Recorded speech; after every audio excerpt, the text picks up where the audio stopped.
Have you ever thought, why is it that in this country, smart people who are highly educated until they're stressed out thinking about their undergraduate thesis and expensive tuition fees, end up losing the competition against people close to the ruler? Just imagine, there are millions of university graduates who are unemployed or held back at the front door because the job market is increasingly narrow.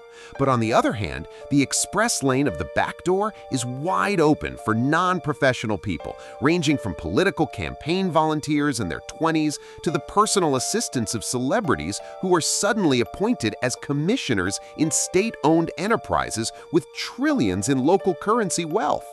Is this phenomenon of dividing seats purely because the government does not know the correct way of recruitment?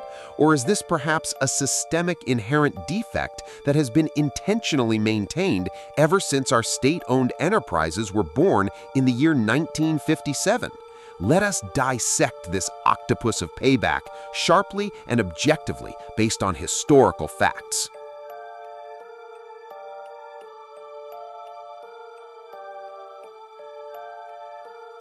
Let us be real, bro. Let us open the data that makes us shake our heads. Out of 562 commissioner seats in state-owned enterprises, BUMNs in Indonesia, as many as 165 seats are actually occupied by politicians and political campaign volunteers. In fact, almost half of that number is directly affiliated with one ruling party, which is Gerindra. Non-professional names who absolutely do not have any track record in the related industry suddenly get strategic positions.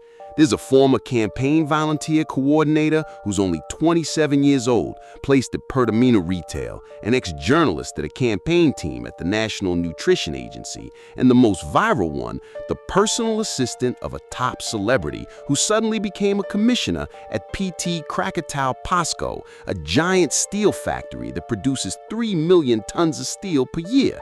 Meanwhile, let us see the fate of our intellectuals.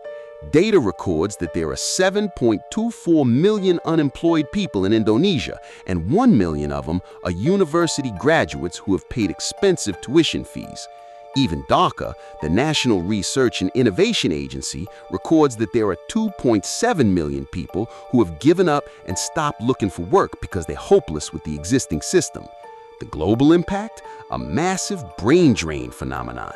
Our smartest young people, scientists, and best professionals prefer to leave and settle abroad because they feel their competence is not appreciated at all in their own homeland. Many people think this instant appointment is purely because of the government's ignorance. In fact, there's an indication that the supervisory line of BUMNs is intentionally designed to be loose so that these lucrative seats can be used as official blind salary instruments to secure long-term political loyalty. If the supervisory seats of state businesses with trillions of rupees of assets are handed over to people without industry experience, the question is, are we actually managing the assets of the people, or are we dividing the spoils of war?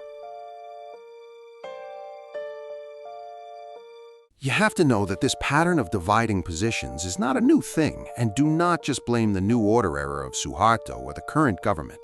The root of this problem is much older, precisely occurring in December 1957, about 12 years after we declared independence.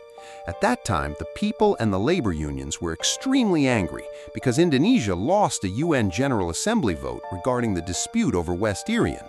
This anger triggered a radical mass takeover of more than 700 Dutch-owned companies, starting from plantations, banks, mines, to factories.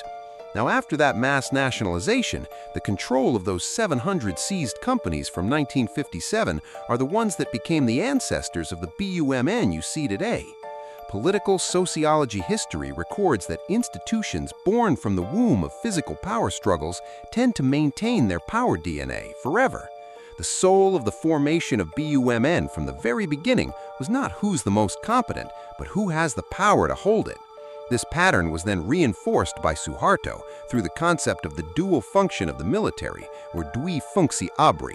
The 1998 Reformation claimed to have officially abolished the dual function, but the soul behind it never died. What happens today is only a change of costume.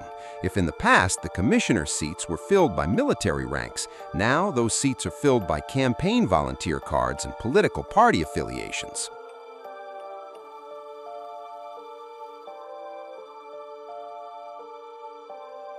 Wait, you might ask, has there never been a story of smart people leading our economy?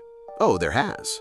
Let us look at the year 1966, when Indonesia had just emerged from a severe economic crisis with crazy hyperinflation and an empty state treasury.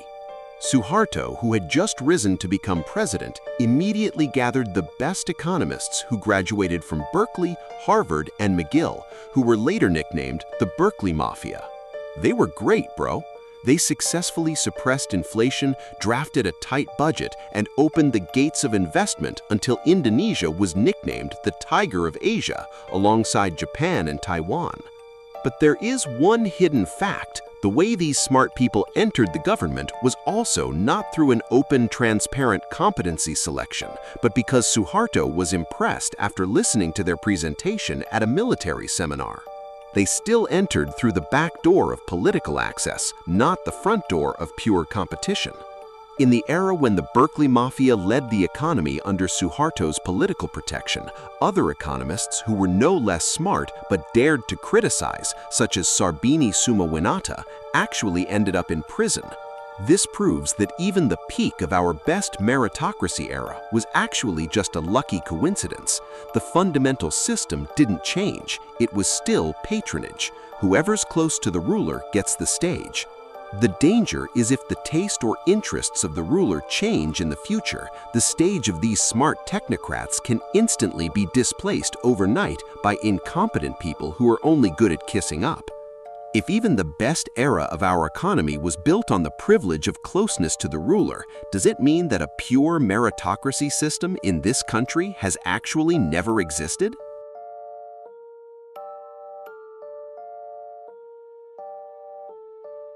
Why is this system of payback so hard to change and actually getting worse?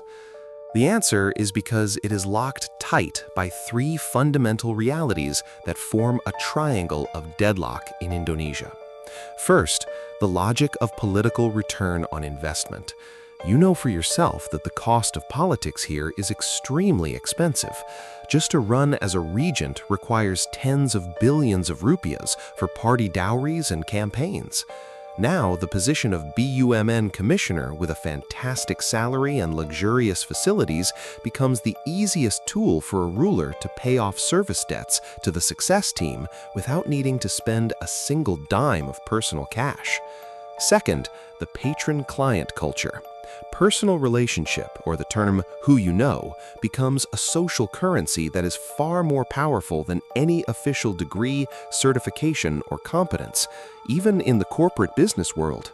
Third, rent-seeking, or hunting the sweetness of state money, where public positions are allocated to facilitate certain businessmen to get government infrastructure or mining projects for commissions, not based on the competence of the vendor. Economic sociology studies show that when regulations and independent selection committees are formed without limiting campaign funds, even the most sophisticated committee will always find a loophole to be manipulated for political logistics needs for the political party machines in every election for the long term. When the cost of serving the people must begin with tens of billions of debt to the party oligarchy, is it possible for us to expect a public official to place a smart person above a person with capital? The recommendations from academic experts to form fully independent selection committees for state-owned enterprise directors and commissioners will never be sufficient as long as the root of the problem, which is political campaign funding, is not transparently limited by law. Therefore, the public must start to be more analytical if they see a candidate pair campaigning excessively and spending immense resources, rather than just joining the fun of enjoying the free community distributions. For smart and competent people in this country today, the bitter reality offers two choices of doors that must be chosen with full consciousness. The first door is the front door. You join the long queue along with 7.24 million other unemployed individuals, fight through structural examinations, pass through a strict qualification test within a super narrow job market, or finally choose to give up and follow the brain drain current to look for better opportunities abroad. The second door is the back door, following the old institutional pattern since 1957. You stop focusing only on being the smartest person academically and instead focus on being in the right place at the right time and getting close to the circle of the influentials. The history of this nation shows that we are not yet moving in the direction of a true meritocracy because there has not been a leader with an exceptionally strong willpower who dares to completely remove the incompetent circle and cut this political deadlock chain fundamentally. The lack of appreciation for professional figures and state enterprises sends a very problematic message to the younger generation that studying hard is no more useful than the ability to seek personal favor during political election times. If left unchecked, our state enterprises are not only threatened with financial issues, but this country will run out of rational and highly capable people. Seeing the reality of Konoha like this, if you were that smart person, would you survive and keep fighting here, or would you choose to leave for another country? Write your critical opinions in the comments section. Also, watch our other videos dissecting the budget system and state fund structural issues on this channel. And do not forget to like, comment, and subscribe. Bye!